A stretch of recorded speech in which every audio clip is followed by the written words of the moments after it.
6월 3일 금요일 오순절 기다림 10분 말씀 묵상 시작하겠습니다. 다 같이 사도신경으로 신앙 고백하시겠습니다. 나는 전능하신 아버지 하나님 천지의 창조주를 믿습니다. 나는 그의 유일하신 아들 우리 주 예수 그리스도를 믿습니다. 그는 성령으로 잉태하여 동정녀 마리아에게서 나시고 본디오 빌라도에게 고난을 받아 십자가에 못 박혀 죽으시고 장사한 지 사흘 만에 죽은 자 가운데서 다시 살아나셨으며 하늘에 오르시어 전능하신 아버지 하나님 우편에 앉아 계시다가 거기로부터 살아있는 자와 죽은 자를 심판하러 오십니다.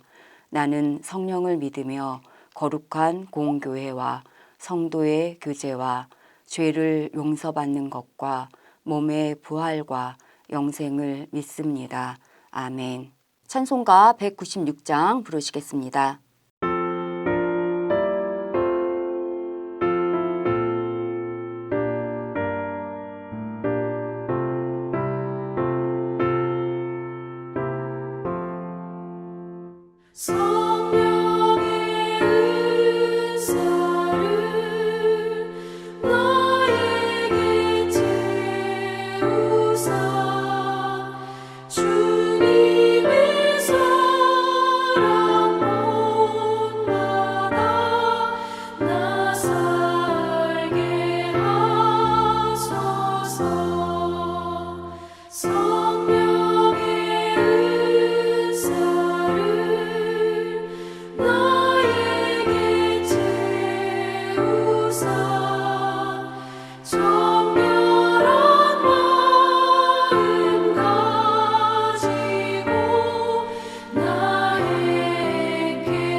오늘의 말씀은 시편 42장 5절에서 8절까지의 말씀입니다.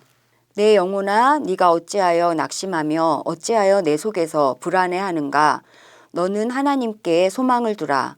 그가 나타나 도우심으로 말미암아 내가 여전히 찬송하리로다. 내 하나님이여 내 영혼이 내 속에서 낙심이 되므로 내가 요단 땅과 헤르몬과 미살산에서 주를 기억하나이다. 주의 폭포 소리에 깊은 바다가 서로 부르며 주의 모든 파도와 물결이 나를 휩쓸었나이다.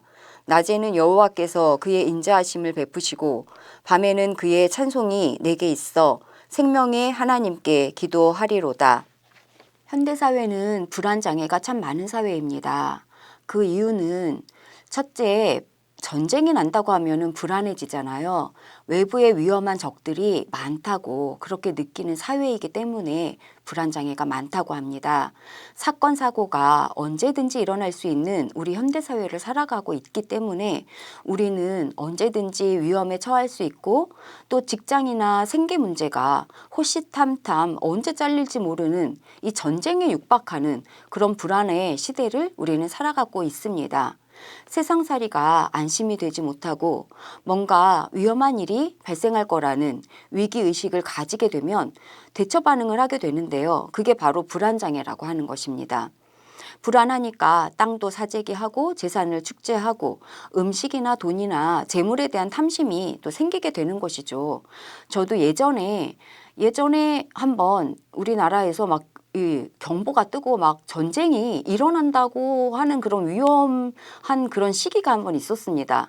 그때 진짜 전쟁이 나는 거 아니야 이러면서 저도 굉장히 불안해져 가지고 쌀을 얼마나 많이 사놨던가, 쌀에서 나중에 벌레가 생겨가지고 굉장히 고생했던 그런 기억이 있거든요.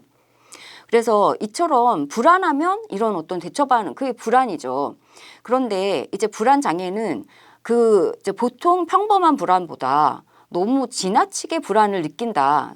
이렇게 너무 사회가 내가 주변에 위험한 게 아닌데도 불구하고 그처럼 불안을 느낀다 하면 이제 병적이지만, 우리 사회 전체적으로 너무나 불안을 일으키는 요소가 많기 때문에 그만큼 현대 사회는 불안의 병이 많다, 그렇게 평가할 수가 있을 것 같습니다.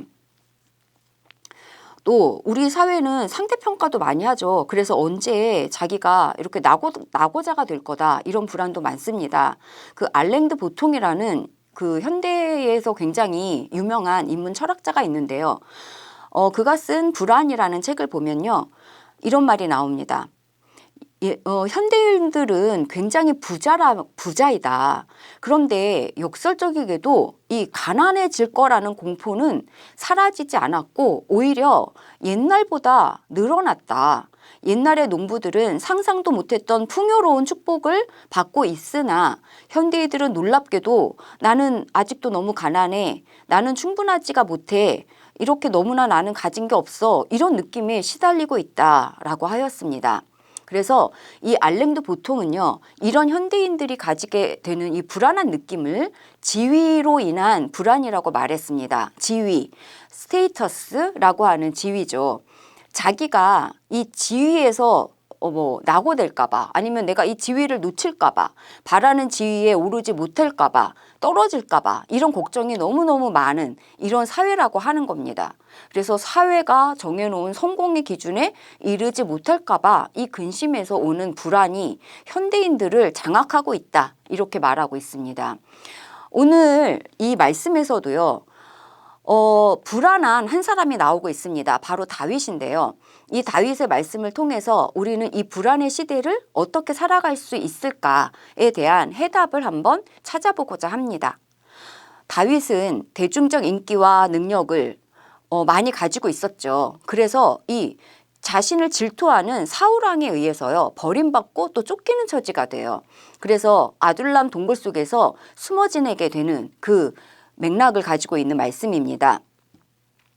이때 다윗은 너무 두렵고, 그리고 너무 억울하고, 그리고 버림받았고, 그리고 너무 황당하고, 그리고 너무 불안한 거죠. 언제든 자기는 죽음에 처할 수 있는 겁니다. 사울왕이 보낸 자객이 항상 옆에 드글드글하고 있었던 겁니다.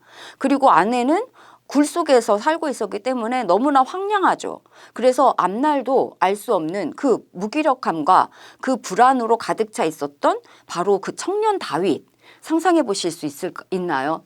그 청년 다윗의 처지, 이런 꽉 막힌 처지와 이 두려움과 불안의 심정, 이것입니다. 이것을 다윗이 느꼈던 이런 느낌을, 바로 이런 불안의 느낌이요, 우리에게도 언제든지 다가오고 있습니다. 이런 부당한 대우를 받고 또 지극히 어렵고 두려운 상황에서 다윗이 어떻게 처신했는가를 가만히 우리는 배워보기로 해보겠습니다.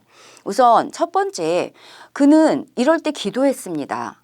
시편은 어려운 상황, 불안한 상황, 그리고 꽉 막혀있는 상황에서 다윗이 얼마나 열심히 기도했는가를 보여주는 성경입니다. 우리는 기도를 통해서 어머니 품에 안긴 아기의 경험을 하게 됩니다. 나 혼자뿐이야 라는 이 외로움과 허전함을 달래는 것이 바로 이 기도입니다. 그래서 시시로 저를 의지하고 그 앞에 마음을 토해라. 하나님은 우리의 피난처시다 라고 다윗은 말하고 있습니다. 두 번째, 다윗은 어떻게 했을까요? 다윗이 이 극도의 불안한 상황에서 다윗은 자신의 영혼을 바라보면서 내 영혼아 라고 스스로에게 말을 걸고 있습니다. 내 영혼아, 네가 어째서 그렇게 낙심하고 어째서 그렇게 불안해하고 있니?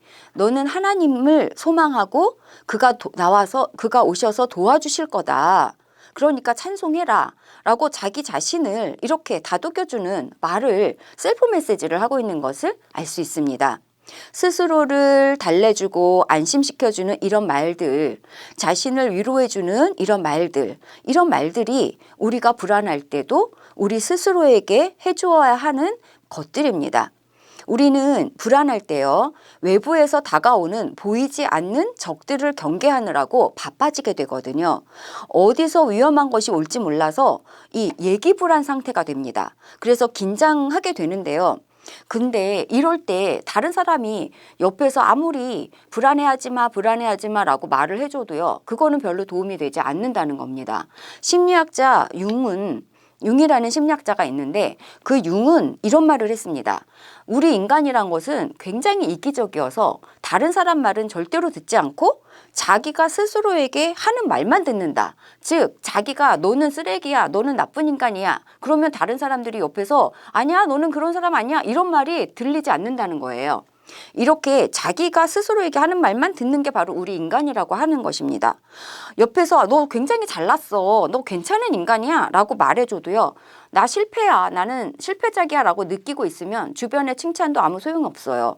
이런 게 이 인간이기 때문에 스스로에게 어떤 말을 걸고 있는가 하는 것이 굉장히 중요하겠죠. 그런데 이 말씀에서 보면은 다윗은 불안해하는 자신의 영혼을 향해서 달래주고 위로해주고 안심시켜주는 말을 건네주고 있습니다. 불안해하지 말라고, 하나님이 오실 것이라고, 좋은 일이 있을 것이라고, 이렇게 안심시켜주는 셀프 메시지를 다윗은 하고 있는 것입니다. 이처럼 불안할 때 우리도 괜찮다고, 좋은 일이 있을 거라고, 하나님이 오실 거라고, 성령께서 함께 계시다고 스스로 위안의 말을 해주는 그러한 셀프 메시지를 키워나가고 연습하는 저와 여러분이 되시기를 바랍니다. 세 번째가 또 있습니다.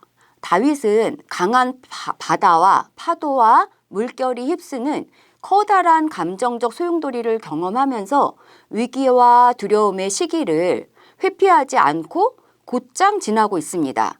7절을 보면요, 주의 폭포 소리에 깊은 바다가 서로 부르며 주의 모든 파도와 물결이 나를 휩쓸었나이다, 이런 말씀이 나오고 있습니다. 바다에 휩쓸린다는 이 이미지를 상상해 보세요. 환경의 압도적인 두려움을 의미합니다. 그러나 바다에 빠진다는 이미지는 또한 그 안에 무한한 생명과 그 가능성과 미지의 세계로 진입하고 있음을 상징하기도 하거든요. 깊은 바다는 심층의 무한한 가능성의 세계를 상징하고 있습니다. 요나의 이야기를 아시죠? 요나도 자신에게 닥친 운명을 회피하지 않고 깊은 바다에 빠짐으로써 결국 물고기 배에서 새로 태어나는 부활을 경험하게 됩니다. 이처럼 우리도 힘겨운 시기가 다가올 때면 이 지지고 볶는 불안한 세상살이를 회피하지 않고 수용하면서 충분히 살아내는 용기가 필요할 것입니다. 용감하게 깊은 바닷속 같은 힘겨운 날들을 살아내고 또 살아내고 지날 때에 우리는 오히려 깊은 바다 고래 뱃속에서 새롭게 탄생한 요나처럼 파도를 지나서 새로운 부활의 날이 다가오고 있음을 기대할 수 있습니다. 그러므로 우리가 이 불안의 시대를 살아갈 때는 우리도 이 다윗처럼 스스로를 위로해주고 달래주면서 회피하지 않고 용감하게 살아내어 승리하는 우리가 됐으면 좋겠습니다. 기도하겠습니다.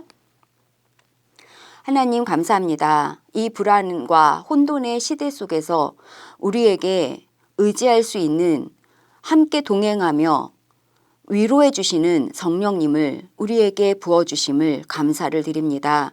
저희가 아무리 힘든 고난과 폭풍우를 지나고 있을 때에도 스스로 우리 영혼을 달래주는 하나님이 오시고 계시다, 성령께서 함께 하신다 라는 그러한 긍정적이고 믿음의 셀프 메시지를 하면서 이겨내고 견뎌내는 그러한 용감한 저희 믿음의 사람들이 되도록 인도하옵소서.